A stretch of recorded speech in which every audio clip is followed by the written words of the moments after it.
नमस्कार। राजस्थान की तमाम फटाफट खबरों में आपका स्वागत है। राजस्थान की खबरों के लिए आपसे निवेदन कि यदि आपने हमारे चैनल को सब्सक्राइब नहीं किया तो कृपया करके आपके अपने चैनल को सब्सक्राइब कर लें। हो सके तो ज्वाइन का बटन भी दबा दें ताकि आप हमको कुछ सहायता भेज सके। आप ज्वाइन का बटन दबाते हैं तो कुछ हमें सहायता भेजने पर हमको बहुत सहायता मिलती है, क्योंकि आप जानते हैं कि यूट्यूब पर किसी भी प्रकार का सरकार पैसा नहीं देती है, इसलिए हमें हिम्मत सिर्फ आपसे है। तो क्या है आज की वो बड़ी खबरें। राजस्थान में निकाय और पंचायत चुनाव के लिए ओबीसी आरक्षण को लेकर ओबीसी प्रतिनिधित्व आयोग आज सरकार को रिपोर्ट सौंपेगा। इसके आधार पर ही ओबीसी सीटें रिजर्व होगी और जिलेवार लॉटरी निकाली जाएगी। यह काम 15 अगस्त तक पूरा किया जाना है। आयोग सरकार को क्या रिपोर्ट देगा यह आज पता चल जाएगा। ओबीसी जनसंख्या के आधार पर 2500 सरपंचों के लिए और 2500 सीटें पार्षदों के लिए रिजर्व करने का प्रस्ताव है। यदि आप जमीन, फ्लैट या कुछ भी खरीदने जा रहे हैं तो अब आपको पैसा अधिक देना पड़ेगा। घर या जमीन खरीदने वालों को अब अधिक पैसा खर्च करना होगा। 4 महीने में ही दूसरी बार जमीनों की डीएलसी दरें बढ़ाई गई है। अब की 20 से 25% तक की बढ़ोतरी हुई है। मीडिया पर आप इससे उम्मीद ना करें कि कोई इस पर चर्चा की जाएगी कि आम गरीब जनता पर इसका क्या असर होगा। गरीब जनता पर भार होगा रेवेन्यू टैक्स देने का, लेकिन आप इस पर बिल्कुल भी कोशिश ना करें कि मीडिया पर कहीं पर भी इसके ऊपर कोई सवाल किया जाएगा। नई दरें 3 अगस्त यानी कल से लागू हो गई। डीआईजी स्टैंप द्वितीय सुभाष महरिया का कहना है कि जमीनों के बाजार भाव और डीएलसी में अंतर देखते हुए शहर के अलग अलग भागों में नई डीएलसी दरें तय की गई है। हालांकि 4 दीवारी कच्ची बस्ती में वृद्धि नहीं हुई है, इससे बाजार भाव और डीएलसी दरों में जो अंतर है वह कम होगा। जयपुर के गोपालपुरा बाईपास पर संचालित संस्थागत कोचिंग संस्थानों को लेकर सुप्रीम कोर्ट ने जेडीए से कड़ा जवाब मांगा है। अदालत ने पूछा कि जब प्रतापनगर में 350 करोड़ रुपए खर्च कर कोचिंग हब बनाया गया है तो फिर गोपालपुरा बाईपास पर कोचिंग संस्थानों का संचालन क्यों हो रहा है। कोर्ट ने यह भी पूछा है कि कोचिंग हब की जमीन किस अन्य को कैसे आवंटित की जा सकती है।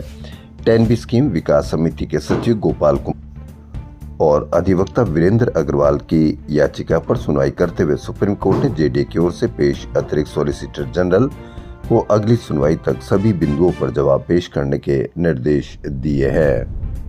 राजस्थान में निकाय चुनाव का बिगुल बजने के साथ ही भाजपा और कांग्रेस ने अपनी चुनावी तैयारियां तेज कर दी है। दोनों दल अलग अलग रणनीति के साथ मैदान में उतर रहे हैं। भाजपा का फोकस महिलाओं और ओबीसी वर्ग को पहले से अधिक प्रतिनिधित्व के करीब यानी 50% तक देने पर है, जबकि कांग्रेस 50% पुराने जिताऊ पार्षदों पर फिर दाव खेलना चाहेगी। अब देखना यह है कि कांग्रेस भाजपा क्या रणनीति बनाती है। राजधानी जयपुर में बढ़ते ट्रैफिक जाम से राहत दिलाने के लिए जयपुर ट्रैफिक पुलिस ने नया पायलट प्रोजेक्ट तैयार किया है। इसके तहत सुबह 9 से 11 बजे और शाम 6 से 8 बजे तक टीआई से लेकर एडिशनल डीसीपी स्तर के अधिकारी अपने अपने क्षेत्र के प्रमुख चौराहों और यातायात दबाव वाले मार्गों पर तैनात रहेंगे। मानसून सीजन ने 65 दिन का सफर पूरा किया। जून में प्री मानसून में औसत से ज्यादा बारिश होने के बाद जुलाई में औसत से बहुत कम बारिश हुई है। प्री मानसून और मानसून सीजन में अब तक बारिश का आंकड़ा औसत से 9.40% कम रहा। इस सीजन में अब तक 232.71 मिलीमीटर औसत बारिश के मुकाबले केवल 210.82 मिलीमीटर पानी बरसा। 35 जिले सूखे के कगार पर है, जबकि बीते साल 65 दिन में प्रदेश भर में 408.35 मिलीमीटर बरसात हुई थी। बीते 24 घंटों में दौसा, डीडवाना, हनुमानगढ़, कोटा, सिरोही जिलों में कहीं कहीं भारी बारिश दर्ज की गई है।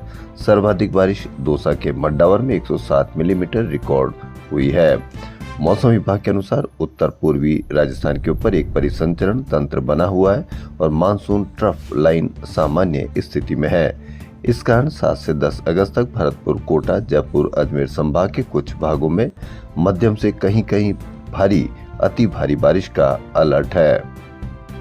जयपुर, अजमेर, कोटा, उदयपुर को जून 2015 में स्मार्ट सिटी घोषित की गई थी। 11 साल में इन चारों को स्मार्ट बनाने पर 7025 करोड़ रुपए खर्च हो चुके। इसके बाद भी 4 में से एक भी स्मार्ट सिटी नहीं बन सकी है। अब 9,500 करोड़ रुपए का एक नया प्लान बनाया गया है।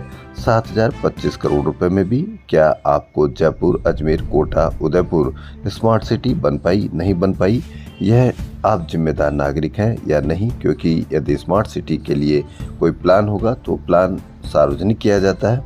क्या आपने कभी इसकी कोई शिकायत की कि क्या इस तरह से स्मार्ट सिटी कहाँ बनी, कहाँ नहीं बन पाई या किस तरह से कोई कमी रही? आप जिम्मेदार नागरिक नहीं बनेंगे तो 7,025 करोड़ रुपए खर्च हो गए। ये आपके टैक्स का पैसा है।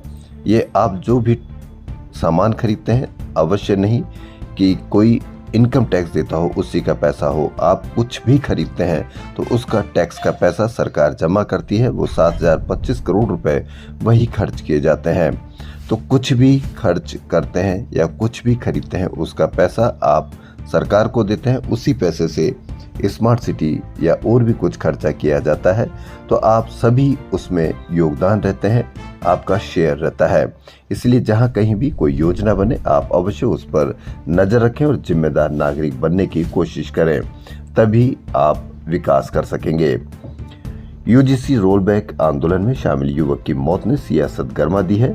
सोमवार को जयपुर में सवर्ण समाज की रैली में शामिल कुचामन निवासी देवराज सिंह पलाड़ा की रात इलाज के दौरान एसएमएस अस्पताल जयपुर में मौत हो गई। मंगलवार को श्री राजपूत करनी सेना ने सरकार पुलिस के खिलाफ मोर्चा खोलते हुए 7 दिन का अल्टीमेटम दे दिया। संगठन का आरोप है कि कालवाड़ पुलिया पर पुलिस के वाटर कैनन के तेज प्रेशर से देवराज के सीने में चोट लगी, जिसके बाद उनकी तबीयत बिगड़ी और मौत हो गई। करनी सेना ने चेतावनी दी है कि मांगे नहीं मानी गई तो सीएम हाउस का घेराव, राजस्थान बंद कराया जाएगा। राष्ट्रीय अध्यक्ष महिपाल सिंह मकराना मंगलवार रात कार्यकर्ताओं के साथ देवराज के घर पहुंचे, परिजनों को ढांढस बंधाया और 1 लाख रुपए की आर्थिक सहायता सौंपी।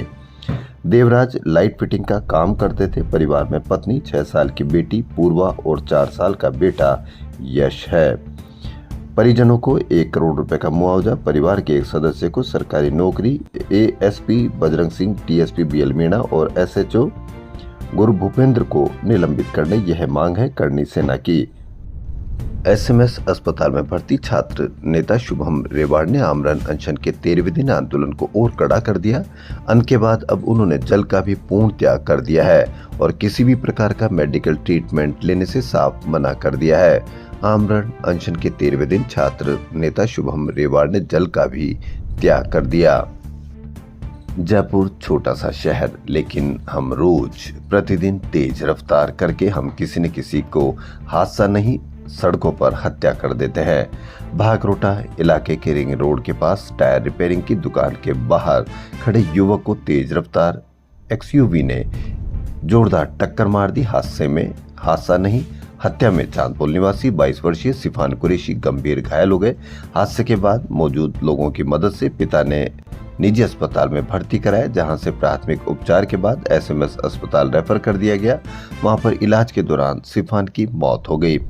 प्रतिदिन मौत होती है, सड़कों पर हादसे में नहीं, हम हत्या कर देते हैं। तो प्रतिदिन इस तरह के हादसों का हम एक तरह से हम रोज आदी हो जाते हैं और उससे हमको फर्क भी नहीं पड़ता। रोज हम प्रतिदिन इसी तरह से हत्याएं करते हैं। इन पर हत्या के मुकदमे दर्ज किए जाने चाहिए, क्योंकि आदतन अपराधी कार के 2 राज्यों में 38 चालान है, 35 ओवर स्पीड के, लेकिन कहीं से भी कोई खबर नहीं, कहीं से भी कोई चर्चा नहीं।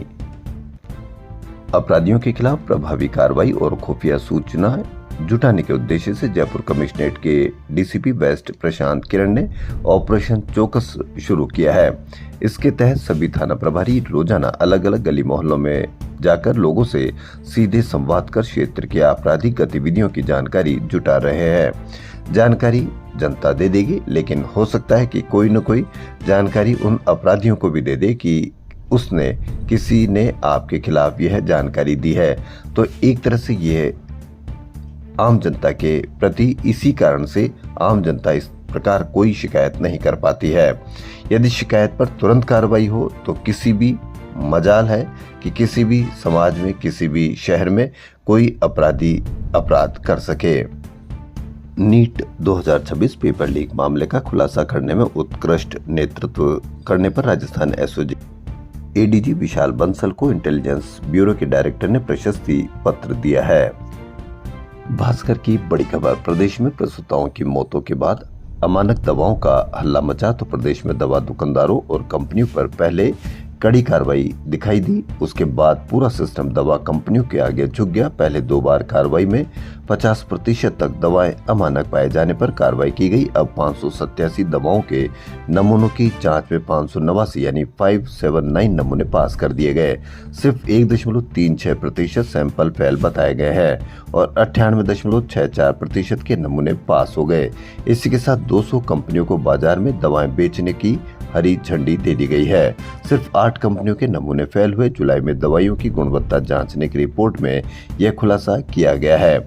दवाइयों के साथ साथ अस्पतालों की भी व्यवस्था जांच की जानी चाहिए और आम जनता से निवेदन है कि आप भी अस्पतालों में जाकर देखें, क्योंकि जो भी पैसा खर्च किया जा रहा है वो आपका पैसा खर्च किया जा रहा है। अस्पताल हो चाहे कोई भी सरकारी योजनाएं हैं, इसलिए आप जिम्मेदार नागरिक बनिए और जहां पर भी कोई इस प्रकार की कमी देखें तो आप अवश्य शिकायत कीजिए, तभी आप जिम्मेदार नागरिक बन सकेंगे। वरना जिस तरह से तंत्र चलता आ रहा है हमेशा से वैसे ही तंत्र आगे आप आने वाली पीढ़ियों को भी इसी तरह का तंत्र देकर जाएंगे।